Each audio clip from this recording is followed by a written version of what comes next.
అసలు ఎందుకు మొదలైంది మీటూ మూమెంట్? ఎక్కడ మొదలైంది? మీరు సాధించాలనుకుంది ఆ మూమెంట్ చేయడం ద్వారా అంతిమంగా మీరేం సాధించారు? హాలీవుడ్లో స్టార్ట్ అయింది కాస్టింగ్ కోచ్ దానికి స్పందనగా బాలీవుడ్లో కొందరు బయటకు వచ్చి అంటే కాస్టింగ్ కోచ్ మాకు నేను కూడా మీకు మూమెంట్లో భాగమవుతాను వాయిస్. ఆ క్రమంలో ఆ కాలంలో ఇక్కడ శ్రీరెడ్డికి ఉద్యమ భాగస్వామ్యం ఉద్యమ బ్యాక్గ్రౌండ్ కానీ తెలుగు హీరోయిన్లకు గుర్తింపు ఇవ్వకుండా పక్క నుంచి తెచ్చుకొని వాళ్ళకి ఎందుకు ఇస్తున్నారు అంటే ఇక్కడ కూడా కాస్టింగ్ వచ్చారు పక్కన పడుకుంటేనే పాత్రలు. అందుకే తెలుగు వాళ్ళైతే ఎక్కడ వ్యతిరేకిస్తారు అక్కడ చెప్తారు అని ఆ టైప్లో మాట్లాడింది. సరే ఆ అమ్మాయి తనదైన పద్ధతిలో స్క్రిప్టింగ్ చేస్తుంది. వాస్తవం ఒకటి, తను ఫిలిం ఛాంబర్స్ నుండి స్క్రిప్టింగ్ చేశాకే ఇక్కడ తెలుగు నాట ఆ మూమెంట్ అనేది స్టార్ట్ అయింది. ఒక అమ్మాయి పెద్ద గుర్తింపున్న అమ్మాయి గారు పేరు కట్టేట్లు ఏం లేదు, కానీ ఒక అమ్మాయి స్క్రిప్టింగ్ చేసిందంటే అసలు ఏంటి ఉద్దేశం మనం తెలుసుకుంటే ఆమె మాట్లాడిన దానికన్నా చాలా ఎక్కువ సమాచారం ఇండస్ట్రీ నుంచి మాకు వచ్చింది. అపూర్వ అని ఇంకొక ఆమె క్యారెక్టర్ యాక్చువల్గా శ్రీరెడ్డి కన్నా ఆమె ఎక్కువ సినిమాల్లో అపూర్వ తన ఇంట్లో ఒక 60-70 మందిని గ్యాదర్ చేసి ఇమీడియట్ నెక్స్ట్ డే మమ్మల్ని పిలిచింది. అక్కడికి వెళ్ళే వరకు అసలు ఇక్కడ చెప్పొద్దు, మొత్తం వాళ్ళందరూ క్యారెక్టర్ యాక్టర్లు, జూనియర్ ఆర్టిస్ట్, వాళ్ళ ప్రాబ్లమ్స్ ఏమి చెప్పారు. జూనియర్ ఆర్టిస్ట్ ఉదాహరణకు బయటకు వెళ్తే క్యారవాన్ ఉంటుంది, హీరోలకి హీరోయిన్కి వీళ్ళకేమో ఆ చెత్త కూడా పుట్టంతో పోవాలి, ఏ అవసరం షూటింగ్లు అంటే గంటల కొద్దీ జరుగుతుంది. వీళ్ళకి ఫుడ్ ఇంత పడేస్తారేమో కానీ ఇంకేం ఉండవు వీళ్ళకి, అంటే మొబైల్ టాయిలెట్స్ అని. అలాగే మెయిన్ సాలరీ అంటే వేజ్ వాళ్ళకి చెప్పడానికి 5,000 చెప్తారు. మధ్యలో బ్రోకర్స్ ఉండడం వల్ల మీడియేటర్స్ ఉండడం వల్ల వీళ్ళ చేతికి 15,000 లేదా 2,000 వస్తాయి. కానీ ఆ పనికైనా ఇప్పుడు బయటకు వెళ్తే అంత కూడా రావు కాబట్టి షూటింగ్కి వెళ్తే 2,000, 3,000, 10,000 వెళ్ళిస్తారు. కానీ అదే బయటకు వెళ్తే నెల అంతా చేస్తే 10,000, 12,000 కాబట్టి దానికైనా చాలా మంది ఎగబడి చేసే పరిస్థితి. Junior artist, character artist. So వాళ్ళు ఒక్కొక్కళ్ళు తమ బాధలు చెప్తారు. ఎక్కువగా ఆ టైంలో ఈ ఇష్యూస్ జరిగే టైంలో సైరా సినిమా షూటింగ్లో ఉంది. ఎక్కువ మంది ఆ సైరా షూటింగ్లో చిరంజీవి వాళ్ళ ఫిలింలో ఆ బ్యానర్లో ఒక పేరు చెప్పాడు, పేరు నేను ఇప్పుడు మర్చిపోయాను బాగా. అతను ఎట్లా ఎక్స్ప్లోర్ చేశాడు బాగా వివరంగా చెప్పాడు. అందుకే అప్పుడు మేము అతని పేరు పదే చెప్పాను. ఈ సైరాక్ వర్క్ చేసిన ప్రొడక్షన్ మేనేజర్ అతను ఎంత ఘోరంగా తీసేవాడు అని చెప్పాడు. Aged about 60-60. అలాగే ఒక్కొక్క హీరో ఎట్లా చేస్తాడు, ఎట్లా లైంగిక వేధింపులు ఉన్నాయి, ఎట్లా కాస్టింగ్ కౌచ్లు ఉన్నాయి, అవన్నీ చెప్పుకుంటూ వచ్చారు. సరే హీరోయిన్ కాస్టింగ్ కౌచ్ల గురించి మాట్లాడతారు. ఎందుకంటే చిన్న బట్టి అంటే ఒకప్పుడు వాసిరెడ్డి సీతాదేవి గారు సారేది అని ఒక 2 వెలుగుల జిలుగుల నాటకం ఉండేవాళ్ళు నిజంగా. మా చిన్నప్పుడు మీ స్కూల్లో ఉన్నప్పుడు ప్రజాతంత్ర పత్రిక వచ్చినప్పుడు ఇప్పుడు వస్తుంది. ఆ ప్రజాతంత్రంలో సారేది సీరియల్ వచ్చింది. అందులో చాలా స్పష్టంగా ఆవిడ రాశారు. అవన్నీ గుర్తొచ్చేవి. అట్లాగే అసలు వాళ్ళ బతుకుల్లో 5,000 వచ్చినా వాళ్ళ చేతికి 2,000 కూడా రాకపోవడం మేజర్ ఎక్స్ప్లోటేషన్ అని. అట్లాగే అసలు వాళ్ళకి ఏ రకమైన బతకాలి, ఏ రకమైన 24 క్రాఫ్ట్స్కి యూనియన్స్ ఉంటాయి. సినిమా ఇండస్ట్రీలో 24 క్రాఫ్ట్స్ ఉంటాయి. 24 అంటే ఫైటర్స్ అని, కమెడియన్స్ అని, డైరెక్టర్స్ అని, ప్రొడ్యూసర్స్ అని, లైట్ బాయ్స్ అని 24 క్రాఫ్ట్స్గా వాళ్ళు గుర్తించుకున్నారు. అందులో ఈ ఉమెన్ జెండర్ సెన్సిటివిటీ కానీ జెండర్ ఎక్స్ప్లాయిటేషన్ చిన్నగా లేదు. అంటే ఎక్కువగా జూనియర్ ఆర్టిస్ట్లోనే ఆడపిల్లలు మిగతా వాళ్ళు ఉన్నారు. మేకప్ తక్కువ ఉంది. అంతకుముందు ఈ స్కిప్పింగ్ ఇన్సిడెంట్ ఈ నీట్ మూమెంట్ కొద్ది ముందు 1 year ముందుకు వెళ్తే చలపతిరావు గారు చాలా ఇష్టమైనట్టుగా చక్కగా మాట్లాడారు ఆడపిల్లలు. దాని మీద మేము జూబ్లీ హిల్స్ పోలీస్ స్టేషన్లో కేసు పెట్టాం. అతను అలా మాట్లాడడం సీనియర్ క్యారెక్టర్ ఆర్టిస్ట్ అలా మాట్లాడడం ఏంటి అంతా అంటే తెలంగాణ బ్యాక్గ్రౌండ్ ఈ ఇండస్ట్రీలో అంత పెద్దవాళ్ళు ఎట్లా మాట్లాడితే మిగతా వాళ్ళకి ఏం చెప్తారు? అంత దారుణంగా కడుపు చేయాలి లేకపోతే ఉపయోగించుకోవాలి మాట్లాడలేదు కదా. జనరల్ సంస్కృతి ఎప్పటికి వస్తుంది అంటే ఆనాటి శివాజీ రాజా గారు, రాజేంద్ర ప్రసాద్ గారు ఉన్నారు. మేము వెళ్ళినప్పుడు బాగా రెస్పాండ్. నేను చెప్పాను ఒక చట్టం ఉంది, పని స్థలాల్లో లైంగిక వేధింపుల విరోధంగా చర్యలు తీసుకుని పోష్ యాక్ట్ ఆ రోజు దాని మీద చాలా స్పష్టమైనప్పటికీ ఒక చట్టం 2013లోనే వచ్చింది. దాన్ని అమలు చేయాల్సిన బాధ్యత ఇప్పుడు. అండ్ క్యాష్ కమిటీలు అనేవాడు పోష్ అని, అప్పుడు cash committee against sexual harassment committee, దాన్ని క్యాష్ కమిటీ. మీరు వెయ్యాలి హెరాస్మెంట్ లేకపోవడం అక్కడ లేదు. చలపతిరావు గారు అంచిత వ్యాఖ్యలు పైన ముందు మీరు కమిటీ వేయండి అంటే వాళ్ళు అన్నారు మీరు మళ్ళీ మిమ్మల్ని పిలుస్తాం, మేము మీటింగ్ పెట్టుకుని మీరు రండి చెప్పండి అంటే ఓకే అలా అయినా పర్లేదు. మనం చాలా పాజిటివ్గా అప్రోచ్. అసలు కమిటీ మీకు ఇంటర్నల్ కమిటీ లేకపోవడం అంటే అసలు ఐసీసీ లేదు, అంటే ఇంటర్నల్ కంప్లైంట్స్ కమిటీ ఐసీసీ లేదు, క్యాష్ కమిటీ లేదు. అసలు ఎక్కువ ఎక్స్ప్లాయిటేషన్ అవకాశం ఇండస్ట్రీ ఆడ మగ పనిచేసే ఇండస్ట్రీ ఇక్కడ కంపల్సరీ ఉండాలి. 97 సుప్రీంకోర్టు ఉత్తర్వులు, 2013లో చట్టం ఉంది, నిర్భయ చట్టం వచ్చిన 6 నెలలకి ఇది కూడా వచ్చింది. మరి ఎన్ని పక్కన పెట్టి ఎందుకు మీరు పెట్టరు అని మాట్లాడితే వాళ్ళు మమ్మల్ని 2-3 వారాల తర్వాత పిలిచారు. తెలిస్తే మేము దాన్ని ఎక్స్ప్లెయిన్ చేశాం. సరే మేము కూడా కమిటీ వేసుకుంటామని చెప్పారు. ఈ ప్రాసెస్లో ఇది జరిగింది. మీట్ మూమెంట్ లేకపోవడం బాలీవుడ్లో, అది ఇక్కడ టాలీవుడ్కి కూడా రావడం, ఇక్కడ ఇవన్నీ ఈ ఇన్సిడెంట్స్ అన్ని జరిగాయి.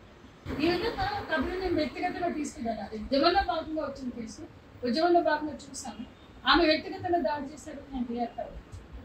కాబట్టి ఇక్కడికి వస్తా. దీని తర్వాత నేను పిటిషనర్ 1గా ఉండి ఒక సమాజంలో ఉండే ప్రొఫెసర్లు, జర్నలిస్టులు, రచయితలు కలిసి 10 మంది మేము హైకోర్టులో కేసు వేశాము. మా అడ్వకేట్ వసుధ నాగరాజు గారు మంచి చేశారు. వసుధ గారి నేతృత్వంలో మా ఉమెన్ అండ్ ట్రాన్స్జెండర్ జేఏసీ ఆధ్వర్యంలో మేము హైకోర్టులో కేసు వేసాం. అప్పుడు కోర్టు ఒక అనేక ఈపేమెంట్ ఉందంట నాకు చెప్పను. ఫైనల్గా రాష్ట్ర ప్రభుత్వాన్ని కోర్టు ఒక రకంగా హెచ్చరిక చేసింది, మీరు కమిటీ వేస్తారా వెయ్యరా అంటే లైంగిక వేధింపుల కమిటీ కాదు, ఎంక్వైరీ అనేక రకాల అరాచకాలు అవకతవకలు మీద వేస్తారా వేయరంటే ప్రభుత్వం కమిటీ ఇస్తుంది. దాంట్లో ఐపీఎస్ అధికారులు ఉన్నారు, ఇండస్ట్రీ నుంచి పెద్దలు ఉన్నారు, మహిళా ఉద్యమకారులు ఉన్నారు, ఉమెన్ ఆఫీసర్లు ఐఏఎస్ ఐపీఎస్ ఉన్నారు. ఆ కమిటీ ఒక రిపోర్ట్ సబ్మిట్ చేసింది. యాక్చువల్గా ఆ రిపోర్ట్ వెనక కారణమైన హైకోర్టు పిటిషన్లో నేనే A1 పిటిషనర్ని. ఆ పిటిషన్ వేసింది నేనే. ఆ పిటిషన్ ఫలితంగా కొన్ని అమలు చేయడానికి ప్రభుత్వం ముందుకు వచ్చింది.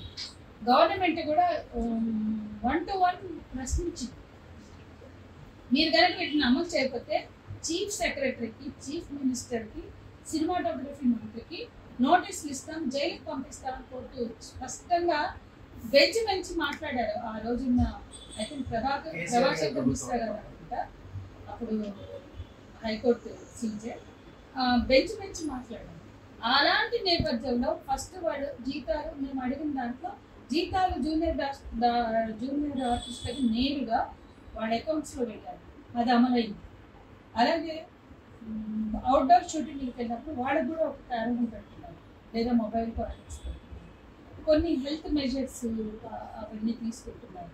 అన్నిటికన్నా మించి వాళ్ళకి వేజ్ 5,000 అయితే 5,000 పడుతుంది, 4,000 అయితే 4,000 పడుతుంది.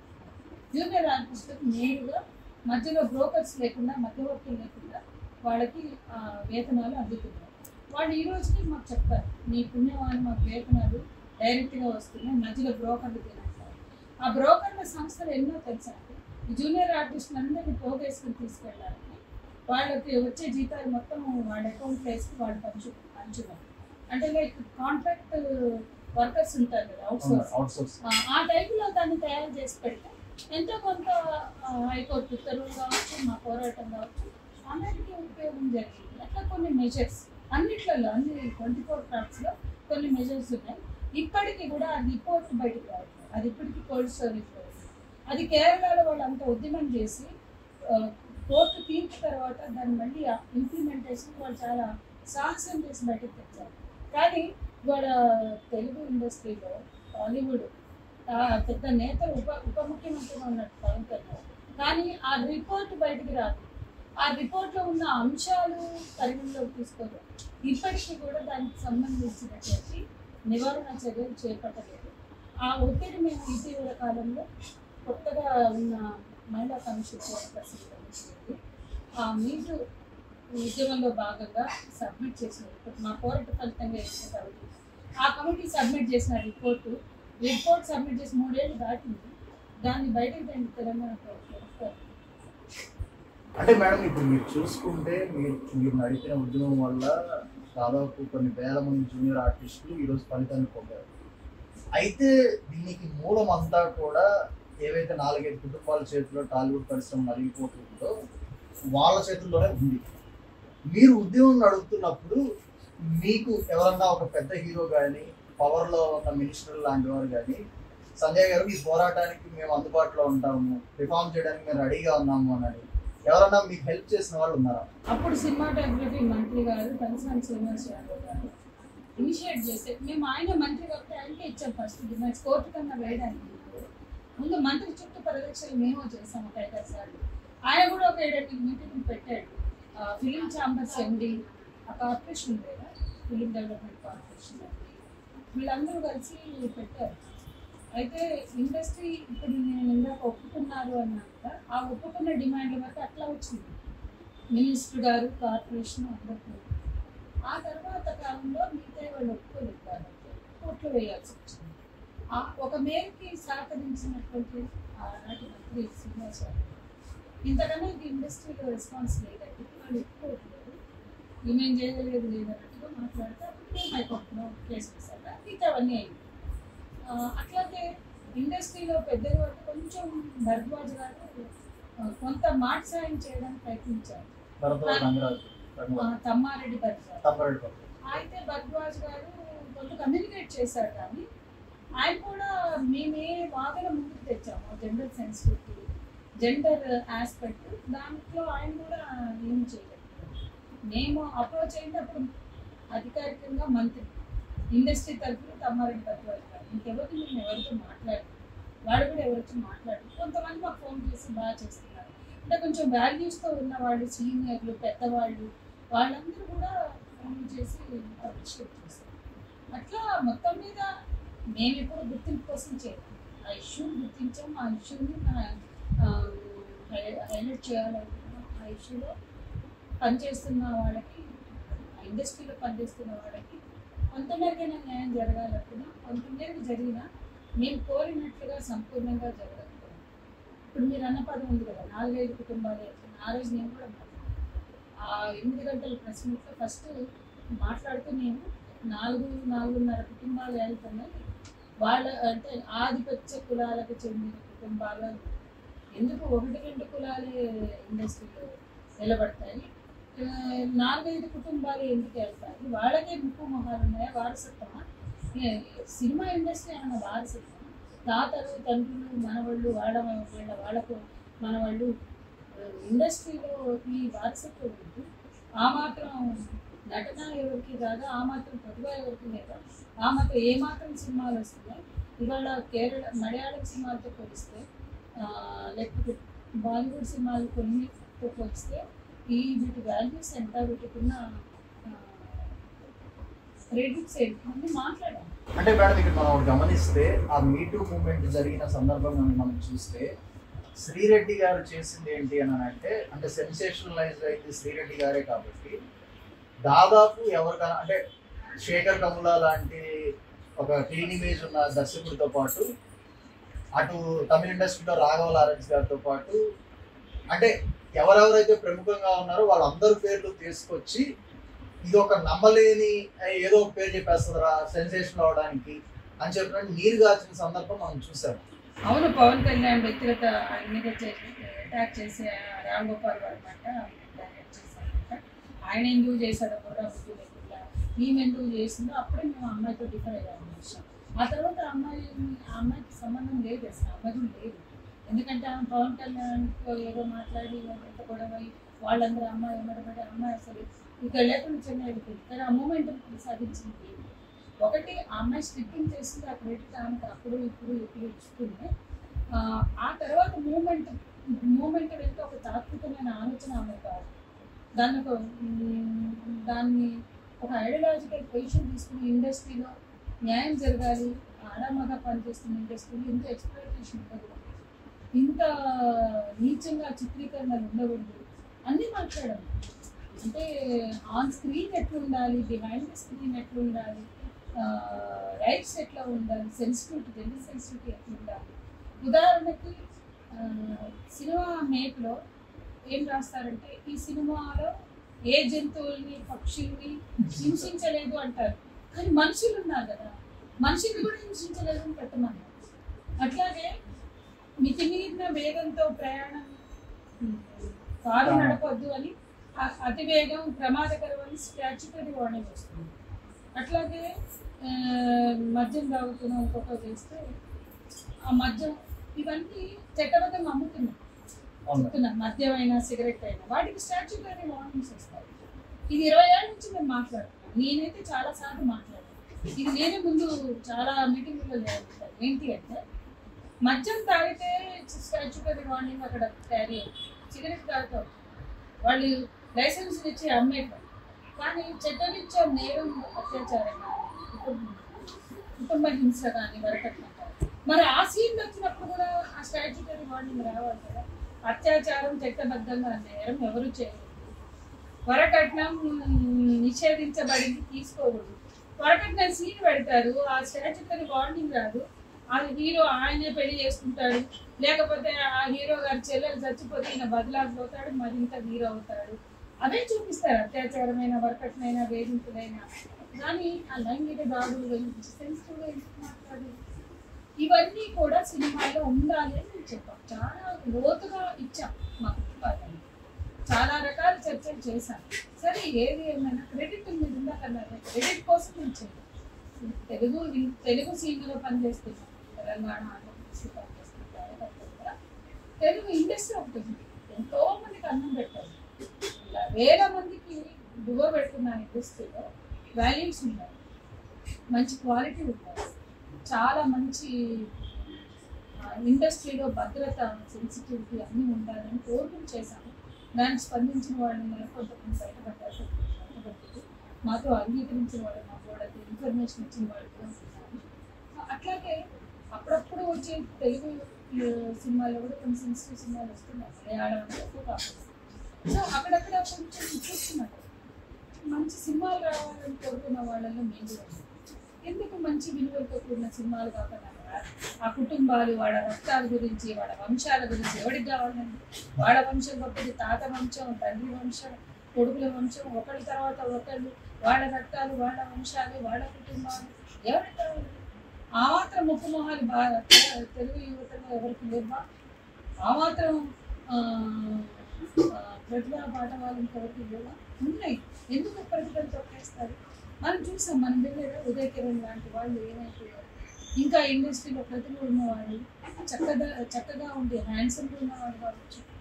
అట్లాగే మరి ఈ కుటుంబాల నుంచి అమ్మాయిలు ఎందుకు, అబ్బాయిలే ఎందుకు వస్తారు? ఎంత పేట్రియార్టీ లేకపోతే ఈ కుటుంబాల నుంచి అబ్బాయిలే వారసులు ఉంటారు. అంటే ఆడపిల్లలు కూడా పుట్టారు కదా కుటుంబాలు, ఒకళ్ళో ఇద్దరు కనపడుతున్నారు కానీ పెద్దగా భూమి లేదు. అంటే ఇవన్నీ కూడా అంటే ఈ కుటుంబాలకి కులం ఉంటుంది, ఆధిపత్యం ఉంటుంది, వర్గం ఉంటుంది, పేట్రియార్టీ ఉంటుంది. ఇన్ని జాడ్యాలు పెట్టుకుని వీళ్ళే తెలుగు ఇండస్ట్రీ నేర్పితే క్వాలిటీ ఎక్కడ ఉంటుంది? మంచి సున్నితమైన మానవీయమైన సినిమాలు ఎట్లా వస్తాయి? అదొక సామాజిక బాధ్యతగా భావించి ఒకప్పుడు తెలుగు సినిమాల్లో చాలా గొప్ప సినిమాలు చాలా వచ్చాయి. సామాజిక బాధ్యత తీసిన సినిమాలు ఉన్నాయి, చారిత్రాత్మకంగా ఉన్నాయి, పౌరాణికంగా ఉన్నాయి. అట్లాంటి ఎన్నో సినిమాలు మన తెలుగు ఇండస్ట్రీలో వచ్చాయి. మంచి సినిమాలు రావాలని కోరుకున్నాం. మేము కూడా మంచి ఆడియన్స్గా ఉద్యమకారులుగా అంటే మేడం ఇప్పుడు మనం చూస్తే అటు అటు ఆంధ్రప్రదేశ్ కానివ్వచ్చు, ఇటు తెలంగాణ కానివ్వచ్చు, సినిమా స్టార్లు ఇప్పుడు రాజకీయ నాయకులుగా మారారు. మీరు చూస్తే ఆంధ్రప్రదేశ్లో ఉప ముఖ్యమంత్రి కింద పవన్ కళ్యాణ్ గారు ఉన్నారు. అండ్ అధికారంలో ఉన్న టీడీపీ కూడా ఒక సినిమా నాయకుడి ద్వారా పుట్టిన పార్టీ. అంటే మీరు ఇప్పటికీ బలంగా నమ్ముతున్నారా? కేరళలో ఎట్లాగైతే కమ్యూనిస్టులు పినరాయి విజయన్ కింద ఒక కమిటీ లాంటిది ఏర్పడి, బాలీవుడ్లో ఎట్లాగైతే రిఫార్మ్స్ తీసుకురావడానికి ఒక కమిటీ ఏర్పడిందో, పవన్ కళ్యాణ్ అట్లాంటి ఒక మూమెంట్ తీసుకొని, ఎందుకంటే సినిమాటోగ్రఫీ మినిస్ట్రీ కూడా వాళ్ళ పార్టీ చేతిలోనే ఉంది, కందుల దుర్గేష్ గారు మినిస్టర్గా ఉన్నారు. ఆయన అట్లాంటి స్టెప్ తీసుకొని తన సొంత ఇండస్ట్రీ మహిళలకు న్యాయం చేస్తాడని మీకు ఆశ అయితే ఉందా? అసలు మలయాళంలో కూడా చాలా పోరాటం జరిగింది. పినరాయి విజయన్ కూడా అంత ఈజీగా రిపోర్ట్ని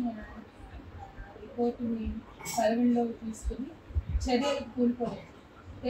అక్కడ అసలు మలయాళ ఇండస్ట్రీలో పెద్ద పెద్ద హీరోలు స్టాండ్ తీసుకున్నారు.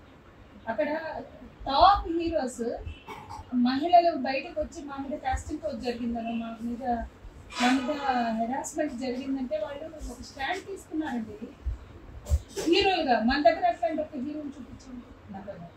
అంటే ఏ హీరో కూడా ఈ అమ్మాయిలు మాట్లాడుతున్న దాంట్లో వాస్తవం ఉంది, దీన్ని ఆలోచించాలి, అర్థం చేసుకోవాలి. ఆఫ్లైన్ ఒకళ్ళిద్దరు కొద్దిగా స్పందించినట్టు కనపడుతుంది. అప్పుడప్పుడు కొంచెం మనం చూసినట్టు ఒక మాట్లాడినట్టుగా ఒక రెండు చూసారని మొత్తంగా ఎవరు బయటకు రాదు. రెండవది అసలు ఎవరు రెస్పాన్సిబుల్గా తీయచ్చు. మలయాళ ఇండస్ట్రీలో డైరెక్టర్లు ఉన్నారు, యాక్టర్లు ఉన్నారు, ప్రొడ్యూసర్స్ ఉన్నారు. అదే కొద్దిగా బాధ్యతగా మాట్లాడి ఆ మూమెంట్కి కృషి ఇచ్చినారు. అయినా సరే అక్కడ కమిటీ రిపోర్టు కోర్టులో బయటకు వచ్చే వరకు, కోర్టు కూడా దాని మీద ఒత్తిడి తెచ్చే వరకు అది అమలు కాదు. ఒక సిపిఎం అధికారంలో ఉండి, ఒక లెఫ్ట్ పార్టీ అధికారంలో ఉన్న చోట అంత కష్టమైనప్పుడు మన పరిస్థితి ఏంటి? ఇప్పటి వరకు 3 ఏళ్ళు అయింది, కోల్డ్ స్టోరేజ్గా ఉంది. అందులో ఏముందో ఎవరికి అంత కష్టపడి కోట్లాడి వేసినటువంటి రిపోర్ట్ మరుగున పడిపోయింది. మళ్ళీ కోర్టులో పెడదాం అనుకుంటున్నాం. ఏమైంది? What happened to that report? అది ఎందుకు మరుగున పడిపోయింది? అది మళ్ళీ మేము పిటిషనర్స్గా కోర్టులో వేద్దామనే ప్లాన్లో ఉంటాం. కాబట్టి ఏ ప్రభుత్వానికి లేదు. నిజంగా పవన్ కళ్యాణ్ ప్రభుత్వానికి బాధ్యత చెప్తే ఆయన యూపీ ముఖ్యమంత్రిగా ఆ రిపోర్ట్ని తీసుకుని, అది ఉమ్మడి రాష్ట్రానికి చెందినటువంటి రిపోర్ట్ దాన్ని చేయకపోయింది. అది టాలీవుడ్కి సంబంధించింది. సో కోలీవుడ్లో వచ్చిన అనుకోవటం కాదు. ఇవాళ ఒక ఇండస్ట్రీకి చెందినటువంటి ఒక రాజకీయ నాయకుడు ఉప ముఖ్యమంత్రిగా ఆయన ఏం చేయగలుగుతారు? ఆ రిపోర్ట్ తెప్పించుకొని చదవమని, దానిలో ఉండే ప్రతిపాదనలు తప్పుంటే తెలుసుకెళ్తున్నానండి, కరెక్ట్ అయితే ఆహ్వానించమనండి. ఐఏఎస్ ఆ డిమాండ్ని పబ్లిక్ చేయడం, ఆ డిమాండ్ మీద మేము చర్చకు రండి, దీంట్లో ఇవి యాక్సెప్ట్ చేస్తే మేము చెయ్యం అని. అంటే అసలు రిపోర్ట్ని ఇగ్నోర్ ఎందుకు చేస్తారు? దాంట్లో నెగోషియేషన్స్ చేయవచ్చు కదా, దానికి సంబంధించి అమలుకి తీసుకోవచ్చు కదా. అనేక ఇండస్ట్రీస్లో అమలుకి వెళ్తున్నారు. కానీ మన తర్వాత కర్ణాటక ప్రభుత్వం ముందుకు వచ్చేసింది, తమిళనాడు ప్రభుత్వం ముందుకు వచ్చేసింది. ఆ మేరకైనా మన దగ్గర ఏం చేయాలి. కాబట్టి ఖచ్చితంగా చర్యలు ఉండాలి. మేడం ఇంకోటి కనుక మనం గమనించుకుంటే, ఇప్పుడు సినిమా ఇండస్ట్రీ మొత్తాన్ని కనుక మనం చూసుకుంటే 2 తెలుగు రాష్ట్రాల్లో దాదాపు ఒక 10,000 కోట్లు కానీ దానికన్నా ఎక్కువ కూడా ఇక్కడ బిజినెస్ ఇన్వాల్వ్ అయి ఉంది. దీంట్లో రీసెంట్గా మనం చూస్తే ఆర్టిస్ట్కి సంబంధించి సమ్మె జరిగింది. దానికి నారాయణమూర్తి గారు లాంటి వాళ్ళు తప్పితే ఎవరు కూడా మద్దతు పలకలేదు. అంటే మీరు దీన్ని ఎట్లా చూస్తారు? కేవలం ఇందాక మీరు చెప్పినట్టు ఒక 3-4 లాభాలు తెచ్చిపెట్టే విధంగా ఇండస్ట్రీ మొత్తాన్ని మార్చేశారని మనం అనుకోవచ్చా? చట్టాలతో సంబంధం లేదు. తెలంగాణకు చెందిన దిల్రాజు ఉన్న 5 నిర్మాతలు ఆయన పెట్టారు. సగం 300 సినిమా హాల్ ఆయన చేతి కింద పెట్టుకో. ఆయనకు కూడా ఇది మనీ మింటింగ్ ఇండస్ట్రీ తప్ప వాల్యూస్కి నిలబడేటువంటి ధోరణి ఆయనకి లేదు. ఎలాగో మనం ఇందాకే చెప్పాం ఆ కుటుంబాల గురించి. ఆ కుటుంబాలు, ఆ కులాలు, వాళ్ళ ఆధిపత్యాలు, వాళ్ళ అహంకారాలు మనకు తెలుసు. కాబట్టి ఈ ఇండస్ట్రీలో ఒక రియాలిటీ మీద నిలబడి down to the ground reality మీద ఆలోచించే వాళ్ళు ఎవరు లేదు. వాళ్ళు లేరు చెయ్యరు కాబట్టి ఈ పోరాటం చేశారు. ఇప్పటికైనా ఇండస్ట్రీలో ఎవరైనా సెన్సిబుల్ గైస్ ఉంటే, సెన్సిబుల్ పర్సన్స్, ఏం హీరో రండి వీళ్ళంతా హీరో కాదు. నిజ జీవితంలో మీ హీరోయిజం ఏమిటి?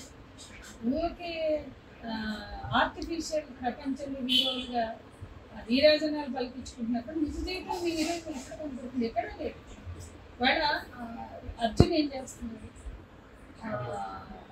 తమిళ ఇండస్ట్రీలో చాలా సైలెంట్గా ఎంతమందిని చదివిస్తున్నాడు? రాఘవులు హీరో చేస్తున్నాడు. అమ్మాయి జ్యోతిగా హస్బెండ్ సూర్య. చాలా మంది అమ్మాయిలు, చాలా మంది పిల్లలు చదివించారు డాక్టర్ చేస్తే వాళ్ళు ఒక 100 మంది ఈ మధ్య ఒక దాంట్లో మాట్లాడారు. అట్లా అటువంటి వాళ్ళు లేవు. ఒకళ్ళు ఇప్పుడు ఉన్న పేరు ప్రఖ్యాతులు అవి ఏమి ఆశించుకుని చేసిన వాళ్ళు ఉన్నారు.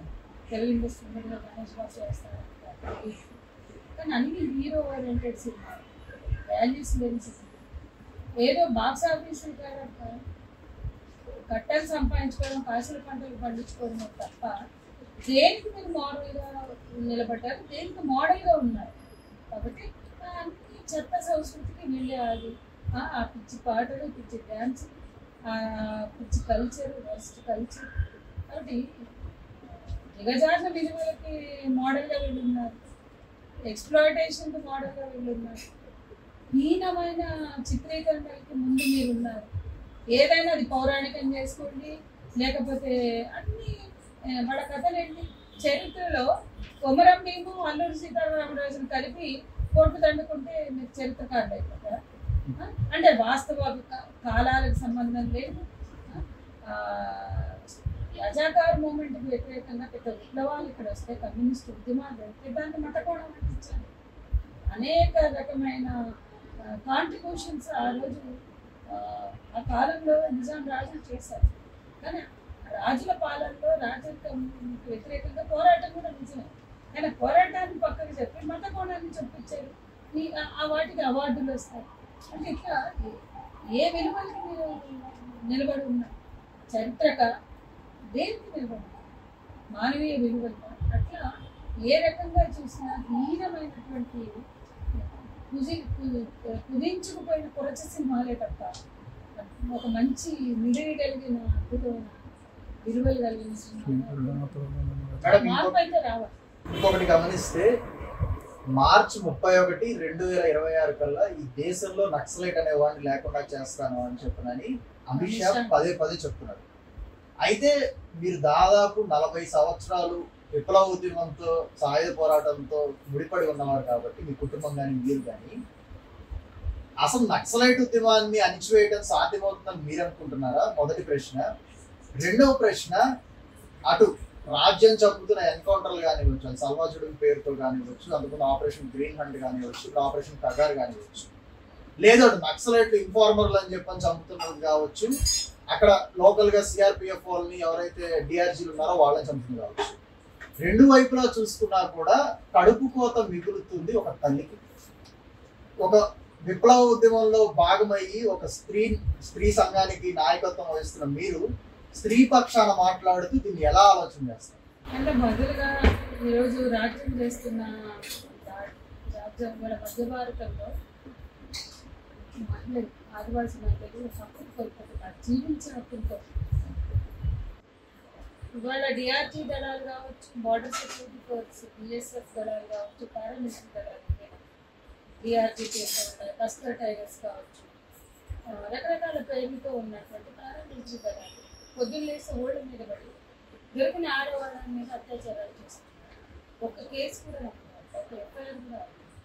వాళ్ళ కోసం తను అత్యాచార బాధితురాలై వరుస దాడులకు గురై ఆమె విజయన ఆమె మీద కెమికల్స్ పోసి రాళ్ళు కొట్టి అంత చేసినా కూడా ఆదివాసీ మహిళల కోసం పోరాడుతున్న సోని అనేక వాస్తవాన్ని మనం ముందుంచుకున్నారు.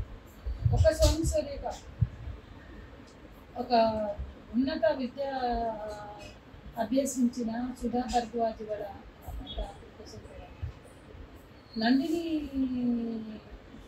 నందిని సుందర్ అనే ఒక జర్నలిస్ట్ వాడు మొత్తం జర్నలిస్టులు చేతగాక చేష్టలుడికి నోరు లేక హక్కుల స్పృహ లేక చెత్త వాగుకుంటూ చెత్త గుమ్మరించుకుంటూ డ్రైనేజీ కంపు కొడుతున్నట్టుగా ఉన్న ఈ మీడియా కాలంలో నందిని సుందర్ లాంటి వాళ్ళు అద్భుతమైన నందిని సుందర్, మాని సుబ్రహ్మణ్యం లాంటి మహిళా జర్నలిస్టులు వరుసగా అనేక రిపోర్టులు బేలా భాటియా లాంటి ఒక పెద్ద ఉన్నత ప్రొఫెసర్ చాలా గొప్పగా చదువుతున్న ఆయన ఆదివాసీలతో జీవిస్తూ వాళ్ళ హక్కుల ఉల్లంఘనగా మాట్లాడుతున్నారు. వీళ్ళంతా మహిళలు. నందిని సుందర్, మాలిని సుబ్రహ్మణ్యం, బేలా భాటియా, సోని లాంటి ఎంతో మంది ప్రొఫెసర్లు మాట్లాడుతున్నారు. సుధా భరద్వాజ్ ఒక అమెరికాలో ప్రొఫెసర్గా ఉండి అమెరికా పౌరురాలుగా ఉండి తన పౌరసత్వాన్ని వాళ్ళు అమెరికా సిటిజన్షిప్ ఎగబడుతున్నటువంటి యువత ఆలోచించాలా. అమెరికన్ సిటిజన్షిప్ను వదులుకొని సుధా భరద్వాజ్ గారు వచ్చి కేవలం ఆదివాసీలు అన్యాయంగా తమ భూమిని కోల్పోతున్నారు చట్ట విరుద్ధంగా.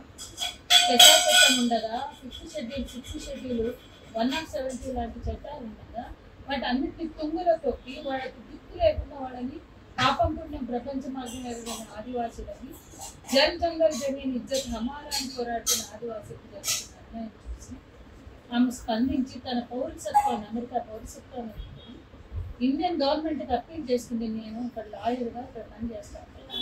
భారత ప్రభుత్వం అనుమతి ఇచ్చిన మేరకే ఆమె ఆదివాసుల దగ్గరికి వెళ్ళి ఉన్న చట్టాలకు లోబడి ఆమె కేసును ఫైల్ చేస్తే ఆమె తీసుకుని జైలు వేస్తారు.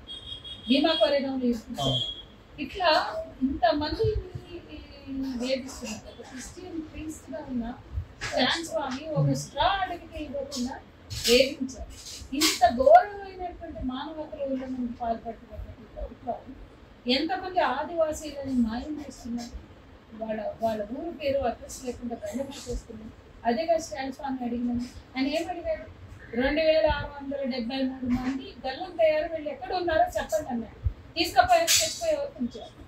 ఈ భూమిలో వాడకే హక్కు ఉందన్నారు. తీసుకుపోయారు, లోపలేశారు. సుధాభాష ఒక ప్రొఫెసర్గా ఉన్న సోమాసేన్, ఒక ప్రొఫెసర్గా ఉన్న సాయిబాబా గారు చచ్చిపోయే వరకు సాయిబాబా గారిని నిలిచారు. అండా సెక్రటరీ. వీళ్ళంతా ఈ దేశం కోసం ఆలోచిస్తున్న నిజమైన మేధావులు. వీళ్ళు హీరో సినిమాల్లో లేరు. సినిమా రంగంలో కట్టలు డబ్బులు సంపాదించుకుంటూ ఆస్తులు పెంచుకుంటూ కులాలతో పేరు చెప్తున్న ఘోర విడుస్తున్న దొంగలు సూడో హీరోలు కాదు వాళ్ళు. వీళ్ళు నిజమైన హీరోలు వాళ్ళ మనం బయట చూస్తున్నాం. ఉద్యమాలు వాళ్ళని జైళ్ళలో పెట్టుకున్నారు. ఇకపోతే ఈ దేశంలో భారతదేశంలో ఆదివాసీలు కూడా పౌరులేనా వాళ్ళ మనుషులే. మరి వాళ్ళ మీద అత్యాచారం చేస్తే ఎందుకు కేసులు నమోదు చేస్తారు? అంటే ఈ దేశ పాలకులు బీజేపీ పరిపాలకులు ఆదివాసీల మీద అత్యాచారాలు చేస్తే ఎఫ్ఐఆర్ చేయాలన్నమాట. అంటే పోలీసులకి, పారామిలిటరీ దళాలకి, బార్డర్ సెక్యూరిటీ బార్డర్ వచ్చేస్తారు. అది బయలుగాంలోకి వచ్చి వాళ్ళు చేస్తే మళ్ళీ వాళ్ళ పేరుతో యుద్ధం చేస్తారు. మళ్ళీ మీరు హీరోలు వస్తారు. కానీ బార్డర్ సెక్యూరిటీ ఫోర్స్ వచ్చి ఇక్కడ ఏం చేస్తారు? నేను ఒకటే చెప్పాను, వీళ్ళు ఒక చేతితో ఆయుధాలతో మరో చేతితో మర్మాంగాలను పట్టుకొని, పురుషాంగాలను పట్టుకొని ఆడవాళ్ళని అని ఒక మీటింగ్లో ప్రపంచ ఆదివాసీ దిన రోజు నేను మాట్లాడాను. ఎందుకు 6 మహిళలు తమ మీద జరుగుతూ వాళ్ళు చెప్పింది విన్నాక నేను మాట్లాడాను. ఒక చేతితో తుపాకీ, మరో చేతితో పురుషాంగంతో మీరు ఆదివాసీల మీద పడుతున్నారు అని. ఎందుకు ఎఫ్ఐఆర్లు కావట్లేదు? మధ్య భారతంలో ఛత్తీస్గఢ్లో కానీ, ఒరిస్సాలో కానీ, ఎక్కడే జార్ఖండ్లో కానీ అసలు ఎందుకు ఎఫ్ఐఆర్లు అవుతుంది? ఒక రేప్ అనేది నమోదైతే ఒక ఆదివాసీ మహిళ వచ్చి నా మీద అత్యాచారం జరిగిందంటే ఎఫ్ఐఆర్ అయితే చేయాలి కదా. ఆ ఎఫ్ఐఆర్ ఎందుకు చేయట్లప్పుడు వాకపల్లిలో ఎఫ్ఐఆర్ అయింది. వసుగా లాంటి వాళ్ళు ఆవిడ ఒక 80 శాతం 100 శాతం వైజాగ్ వెళ్ళి ఫైట్ చేస్తే ప్రభుత్వము వాళ్ళకి జరిమానా కట్టాలి అని చెప్పి కోర్టు తీర్పిచ్చింది. అంటే నేనేమంటున్నా అంటే ఇన్ని అత్యాచారాలు జరిగాక ఒక ఎఫ్ఐఆర్ కాకపోతే భారత ప్రభుత్వ ప్రేరేపిత అత్యాచారాలు ఈ దేశంలో జరుగుతున్నాయి. మనం మాత్రం ఎక్కడో అక్కడ బంగ్లాదేశ్లో జరిగింది, ఇక్కడ జరిగిందని ఒకటో రెండో ఒకటి ఊరేగుతున్నాం. భారత ప్రభుత్వ ప్రేరేపిత అత్యాచారాలు మధ్య భారతంలో ఆదివాసీ మహిళల మీద జరుగుతున్నాయని వాస్తవం. దాని మీద ఎవరైనా ఈ దేశంలో విఘ్నులున్నా లేకపోతే బుద్ధిజీవులున్నా వెళ్ళి కమిటీలు వేయమని. అసలు మేమెంతో మాకు అక్కడ ఎలా లేదు. ఇప్పుడు రూపాయలు పెట్టి అన్ని రకాలుగా మమ్మల్ని కూడా నిర్బంధించారు. మాకు వాడు ఫ్యాక్ట్ అండి. భారత ప్రభుత్వానికి దమ్ము ఉంటే మేము మహిళా సంఘాల టీం వెళ్తాం, మాకు అనుమతి ఇవ్వమనండి. లేదా మీకు నచ్చిన న్యూట్రల్ పర్సన్స్ని లేదా సిట్టింగ్ జడ్జిని పంపించండి. ఎన్ని అత్యాచారాలు జరిగాయో తెలుస్తాయి. నేను ఎన్కౌంటర్లు, హత్యలు, పిల్లలు కూడా చంపారు. షెల్స్ వేసి, బాంబులు వేసి, డ్రోన్స్తో దాడులు చేసి, ఆ గద్దల కాళ్ళకి కెమెరాలు పెట్టి ఎన్నెన్నో చేశారు. అవన్నీ నేను మాట్లాడతాను. చాలా రాజ్యహింస అక్కడ విస్తృతంగా జరుగుతుంది. కానీ ఒక మహిళా సంఘంగా ఈ అత్యాచారాల గురించి, మధ్య భారతంలో జరుగుతున్న అత్యాచారాల మీద బయట సమాజం అసలు మాట్లాడదు. అక్కడ ఏదో నక్సలిజం జరిగిపోతుంది, అక్కడ ఏదో జరిగిపోతుందని గగ్గోలు పెట్టే మైదాన ప్రాంతం, అక్కడ మనుషులు ఉన్నారని గుర్తిస్తే, అక్కడ ఆడవాళ్ళు ఉన్నారని గుర్తిస్తే, వాళ్ళు ఏంటో వీళ్ళకి తెలీదా? వాళ్ళ కల్చర్ ఏంటో వీళ్ళకి తెలీదా? వాళ్ళు దోపిడీ చేసేవాళ్ళ, నేరం చేసేవాళ్ళ? ఎవ్వరూ వాళ్ళకి దిక్కు లేనప్పుడు వాళ్ళకి అండగా ఉండి, వాళ్ళతో తిరిగి, వాళ్ళతో పడుకుని, వాళ్ళతో ఉండేటువంటి అన్నలే వాళ్ళ జీవితం అనుకుని వాళ్ళకి సహకరిస్తున్నారేమో. వాళ్ళకి అండగా ఉంటే వాళ్ళు, నేను ఒకటే చెప్తున్నానండి, ఈ దేశంలో గ్రీన్ హాంట్ అవసరం ఎందుకు వచ్చినట్టు? ఖచ్చితంగా ఎవరైనా వేస్తారు. గ్రీన్ హాంట్ అని పెట్టుకున్నారు. ఈ గ్రీన్ హాంట్ ఎక్కడిది? అమెరికాలో రూజ్వెల్ట్ టైంలో గ్రీన్ హాంట్ పెట్టారు. అక్కడ విచ్ హాంటింగ్ చేశారు. విచ్ హాంటింగ్ కార్మిక నాయకుల్ని, సోషలిస్టుల్ని, కమ్యూనిస్టుల్ని, ఉద్యమకారులను విచ్ హాంటింగ్ చేశారు 1960s. అంతకన్నా ముందు గ్రీన్ హాంట్ చేశారు. గ్రీన్ హాంట్ తర్వాత విచ్ హాంటింగ్. విచ్ హాంటింగ్ అంటే ఉద్యమకారులను చేశారు. చూడండి, ఉద్యమకారులను, సోషలిస్టుల్ని, వర్కింగ్ క్లాస్ స్ట్రగుల్స్ని లీడ్ చేసేవారు. ఇవాళ అమెరికా భూతల స్వర్గంగా చెప్పుకుంటున్నా. ఈ రోజు అక్కడ ఉన్న సోషల్ సెక్యూరిటీ కానీ, వర్కింగ్ వర్కర్స్ అంటే అందరికీ విద్య, 12th క్లాస్ వరకు ఉచిత విద్య, ఇటువంటి అనేక సోషల్ రిఫార్మ్స్ ఎట్లా వచ్చాయి? అక్కడ కార్మికోద్యమాల వల్ల వచ్చాయి. ఆ కార్మికోద్యమాల ఫలితాలే ఈ రోజు ఉన్న రిఫార్మ్స్. ఇప్పుడు మన వాళ్ళు గొప్పగా చెప్పుకుంటున్నారు రిఫార్మ్స్. ఈ రిఫార్మ్స్కి ముందు జరిగిన అంచెవేత చూస్తే గ్రీన్ హాంట్ అంటే అక్కడ పచ్చదనాన్ని వేటాడతామంటే అది పచ్చదనం కాదు. అక్కడ ఉన్న నేటివ్ పీపుల్ని వేటాడడం, ఆ నేటివ్ పీపుల్ని ఊచకోతలు కోసి వేటాడి దానికి గ్రీన్ హాంట్ అని పెట్టారు. అదే గ్రీన్ హాంట్ మనకి ఇచ్చారు యూపీఏ ప్రభుత్వం హయాంలో. గ్రీన్ హాంట్, ఆ గ్రీన్ హాంట్ ఈరోజు ఆపరేషన్ కలర్గా మారింది. పచ్చదనం వేట ఎందుకు అంటే ట్రెజర్ హంట్ కోసం. అక్కడ పచ్చదనం వేటాడుతామని బయలుదేరిన పాలకులు ఖనిజ సంపదను వేటాడడానికి, ట్రెజర్ హంట్ చేయడానికి, ఆ ట్రెజర్ హాంట్కి అడ్డు వచ్చింది ఎర్రదనం. రెడ్ హాంట్ చేశారు. కాబట్టి రెడ్ హాంట్ చేయడానికి, ట్రెజర్ హాంట్ చేయడానికి గ్రీన్ హాంట్ అన్నారు, ఆపరేషన్ ప్రహార్ అన్నారు, ఆపరేషన్ సమాధాన్ అన్నారు, వాళ్ళు ఆపరేషన్ కథ అన్నారు. అంతిమ యుద్ధం.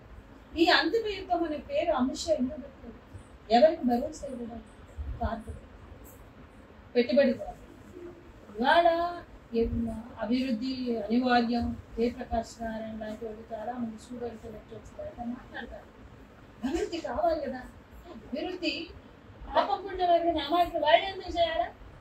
మనకు కూడా ఉన్నారు హైదరాబాద్ చుట్టూ మైదాన ప్రాంతాలతో. ఒకప్పుడు అభివృద్ధి అవసరం అని మాట్లాడిన జయప్రకాష్ గారిని ప్రశ్నించాను. మీ కూకట్పల్లి నియోజకవర్గంలో ప్రజలు త్యాగం చేసి చెడ్డీలు పెట్టండి, మీరు అభివృద్ధికి తోడ్పడండి. మైదాన ప్రాంతాల్లో ఎవరు త్యాగాలు చేయరు, వాళ్ళ భూములు ఇవ్వరు. ఇస్తారా భూములు? ఎవరు భూములు ఇవ్వరు, ఎవరు వాళ్ళ ఇవ్వరు. కానీ వాళ్ళు ఇవ్వాలి. మళ్ళా అక్కడే హరితహారం పెడతామంటారు మన పాలకుడు. అంటే పచ్చదనం వేటాడేది మీరే. రాత్రి డోజర్లు పెట్టి 1000 ఎకరాలు నరికేస్తారు. ఇవాళ ఇప్పటికే భారతదేశంలో ఆదానికి ఇచ్చిన ప్రాంతం కాదు, అంబానీ ఆదానికి ఇచ్చిన కానీ, ఇతరులకు ఇచ్చినవి కానీ, రాత్రులు 1000 ఎకరాలు డోజర్లతో నరికిన భూములు చూపెడితే ఫత్తల్గడి భూములు చూడండి, జార్ఖండ్ చూడండి, తీస్మాల్ చూడండి, సిరింగేరి చూడండి. అక్కడ ఆదివాసీలు అడ్డం పడి వాళ్ళ భూముల రక్షణ కోసం పోరాడుతుంటే మనకు పడుతుందా? మీడియాకి పడుతుందా? బయట సమాజానికి పడుతుందా? అంటే మన భూములు అయితే ఎవరు ముట్టుకోవద్దు, కానీ వాళ్ళని లాగేసుకోవచ్చు. అక్కడ అపారమైన ఖనిజ సంపద ఉంది కాబట్టి దాన్ని దోచేయడానికి ఇవాళ తలపెట్టిన ట్రెజర్ హాంట్ కోసం పెట్టిన పేర్లే గ్రీన్ హాంట్ నుంచి ఆపరేషన్ ప్రహార్. ఆ అంతిమ యుద్ధం చేస్తామని కార్పొరేట్ల కోసం తలపెట్టిన యుద్ధం తప్ప ఆదివాసుల కోసం తప్ప. అందుకే ఈ విధ్వంసం, అందుకే ఈ హింస, అందుకే ఈ అత్యాచారాలు, అందుకే ఈ ఎన్కౌంటర్ జల్లెడ పడుతున్నారు. లేకపోతే ఏ పాపం చేయకుండా మీకు చేతులకు అరెస్ట్ చేయండి, వాళ్ళ తలల మీద వెలలు పెట్టి ఆ వెలను పంచుకోమని పోలీసులకు దొరికిన వాళ్ళ చంపేయమని డైరెక్షన్లు ఇచ్చి. అంటే అసలు ఏమన్నా ఉందా? మానవ హక్కులు ఉన్నాయా ఈ దేశం? అసలు ప్రజాస్వామ్యం ఉందా? ప్రజాస్వామ్యాన్ని అపహాస్యం చేసే పాలకులు కానీ ఏమన్నా ఉందా? కాబట్టి ఇది ఖచ్చితంగా ప్రశ్నించవలసిన విషయం. రెండు తెలుగు రాష్ట్రాల్లో మనం గమనిస్తే దాదాపు ఎన్టీఆర్ ముఖ్యమంత్రి అయిన దగ్గర నుంచి ఎప్పుడైతే ఈ ఎన్కౌంటర్లు కానీ కోవర్ట్ ఆపరేషన్లు కానీ ఉధృతమైనాయో అప్పటి నుంచి కూడా మానవ హక్కులకి సంబంధించిన అంశాన్ని చాలా చక్కగా లీడ్ చేసి ముందున్న వ్యక్తి డాక్టర్ బాలగోపాల్ గారు. ఇప్పుడు ప్రస్తుతం రెండు తెలుగు రాష్ట్రాల్లో ఉన్న సివిల్ సొసైటీ అమిత్ షా విధిస్తున్న నిర్బంధాన్ని తట్టుకొని తమ మార్కు ఉద్యమాన్ని నడుపుతున్నాయని మీరు అనుకుంటున్నారా? అనుకుంటున్నప్పుడు మైదాన ప్రాంతాల్లో ఉన్న సంఘాల్లో కానీ ప్రజల్లో కానీ మరి ముఖ్యంగా శ్రామిక ప్రజల్లో కానీ అక్కడ గ్లోబల్ జరుగుతున్న ఎన్కౌంటర్ల మీద ఎందుకని అంతగా చైతన్యం కలిగించలేకపోతున్నాయని అనుకోవాలి. అంటే అసలు లేవని నేను అన్నా తగినంతగా లేదనేది వాస్తవం. అంటే నిర్బంధం ఇప్పుడు సురేంద్ర గారిని సాయిబాబా గారిగా సురేంద్ర గారిని జాయిన్ చేశారు, అరుణ్ గారిని ఇట్లా చూసుకుంటూ పోతే ఎంతమంది వీళ్ళందరూ పౌరకుల్లోనే దశగా భద్వాజ్ సోమసేన్, మన కేరళ ఆయన ప్రొఫెసర్ ఒక ఆయన ఉన్నారు దాంట్లో, వీళ్ళందరూ కూడా వరవరరావు గారు, వీళ్ళందరూ కూడా రచయితలు, కవులు, కళాకారులు. దాంట్లో ఇద్దరు ముగ్గురు చనిపోయారు. అంటే వీళ్ళందరూ దొంతిప్పితేనే వెళ్ళారు అనేది ఒక వాస్తవం. అట్లాగే ఇప్పుడు రెండు తెలుగు రాష్ట్రాల్లో కూడా గవర్నమెంట్ గుడ్డు ప్రభాకర్ మహిళా కార్యకర్తలు, మన హైదరాబాద్ చెందిన స్వప్న కానీ, శిల్ప కానీ, వీళ్ళందరూ కూడా లోపల ఉన్నారు. ఆంధ్ర తెలంగాణ ప్రాంతాల్లో మహిళా సంఘాల కార్యకర్తలు. అయితే తగినంత ఉద్యమం లేదు అనేది ఎంత వాస్తవం, రాజ్య నిర్బంధం కూడా అంతే వాస్తవం. అయినా సరే చర్చలు జరపాలనే మూమెంట్ వచ్చింది, శాంతి చర్చలు జరపాలనే మూమెంట్ వచ్చింది. మొన్న మధ్య ఆపరేషన్ కలర్ పెట్టని నేనే పర్మిషన్ తెచ్చాను. 2000 మంది ఇందిరా పార్క్ దగ్గర ధర్నా చేశాను. దాన్ని లీడ్ చేసిన కూడా మా న్యూ డెమోక్రసీ పర్మిషన్ నేను తెచ్చాను ప్యూర్ అప్లికేషన్. అట్లా కొంత జరుగుతుంది, తగినంతగా లేదు. అట్లాగే ఇన్ని మాట్లాడుకుంటూ ఒక వాస్తవం మాట్లాడుకోవాలా? 40 ఏళ్ళుగా నక్సల్ మూమెంట్లో జరిగిన కొన్ని పొరపాట్లు కూడా అది ఈ పార్టీ ఆ పార్టీ అని నేను అనక, అది వ్యక్తిగత ఇందా కూడా అడిగారు తల్లుల గర్భశోకాల గురించి. తల్లుల గర్భశోకాలు ఎవరు కల్పించినా అది బాధాకరం. అనవసరమైన హత్యలు, హత్యాకాండాలు ఎవరు చేసినా బాధాకరం. అయితే రాజ్యం చేస్తున్న హింస ముందు అది తక్కువ, రెండు ఒకే గాట కట్టలేము. అయితే ఖండించకుండా ఉండే విషయం అయితే కాదు. ఈ 40-45 ఏళ్ళ ఈ 50 ఏళ్ళ నక్సల్ మూవ్మెంట్లో విప్లవోద్యమంలో రెండు గ్రూపుల మధ్య జరిగిన హత్యాకాండాలు కావచ్చు, లేదా వీళ్ళని కాదన్న వాళ్ళు, వీళ్ళని వ్యతిరేకించిన వాళ్ళు, వీళ్ళని దిగించిన వాళ్ళని చంపినట్లు, ఇవన్నీ చరిత్రలో ఎప్పుడైనా జవాబు చెప్పుకోవాల్సిన విషయాలు.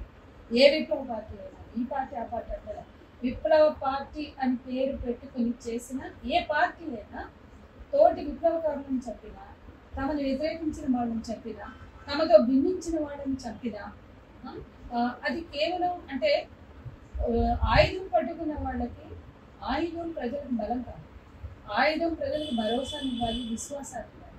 నిజంగా ఇవాళ పోడు భూముల ఇంకో పక్క నుంచి చూస్తే ఈ రాష్ట్రంలో 10 లక్షలకు పైగా 13 లక్షలు మా ఉద్యమాలే పంచింది.